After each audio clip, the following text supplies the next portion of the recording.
CPI Pathanamthitta ജില്ലാ secretary സ്ഥാനത്ത് നിന്ന് AP ജയനെ നീക്കം ചെയ്ത നടപടിയെ ചൊല്ലി സംസ്ഥാന കൗൺസിലിൽ തർക്കം രൂക്ഷം.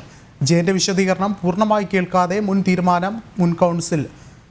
കൗൺസിൽ അംഗീകരിക്കുകയായിരുന്നു. യോഗത്തിൽ CPI സംസ്ഥാന സെക്രട്ടറിയായി ബിനോയ് വിശ്വത്തെ തെരഞ്ഞെടുത്തു.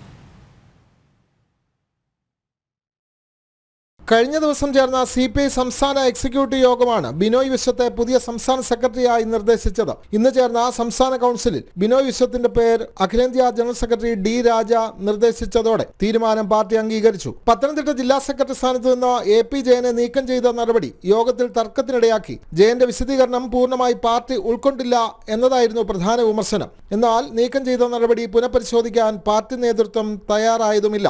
ഇതോടെ ജയനെതിരായ നടപടി സംസ്ഥാന കൗൺസിൽ അംഗീകരിച്ചു. പാർട്ടിയുടെ സൽപ്പേരിന് കളങ്കമുണ്ടാക്കുമാറ് ഒരു കമ്മ്യൂണിസ്റ്റുകാരൻ്റെ ജീവിതത്തെ പറ്റിയുള്ള പാർട്ടി കാഴ്ചപ്പാടിന് വ്യത്യസ്തമായി ചില തെറ്റുകൾ കാണിച്ച സഖാവിൻ്റെ മേൽ പാർട്ടിയുടെ ഭരണഘടന പറയുന്ന പ്രകാരമുള്ളൊരു ശിക്ഷയാണ് ഉണ്ടായത്. അദ്ദേഹത്തിന് തിരഞ്ഞെടുക്കപ്പെട്ട എല്ലാ സ്ഥാനത്തു നിന്നും നീക്കം ചെയ്തു. മുല്ലക്കര രത്നാകരന് പകരം CK ശശിധരന് പത്തനംതിട്ട ജില്ലയുടെ ചുമതല നൽകുകയും ചെയ്തു. കേന്ദ്രത്തിലെ മോദി സർക്കാർ മാധ്യമ സ്വാതന്ത്ര്യം നിഷേധിക്കുന്നുവെന്ന് പറഞ്ഞ ബിനോയ് വിശ്വത്തോട് കേരളത്തിൽ മാധ്യമപ്രവർത്തകർക്കെതിരെ കള്ളക്കേസുകൾ വരുന്നത് ചോദിച്ചപ്പോൾ ഇതായിരുന്നു മറുപടി. അതേപറ്റി അന്വേഷിക്കാം, നോക്കാം. എനിക്ക് വ്യക്തത അറിയില്ല അതിനെപ്പറ്റി, ഞാൻ നോക്കാം. വിശദാംശങ്ങൾ എനിക്കറിയില്ല.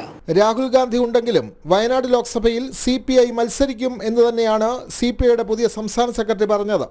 ജനം, തിരുവനന്തപുരം.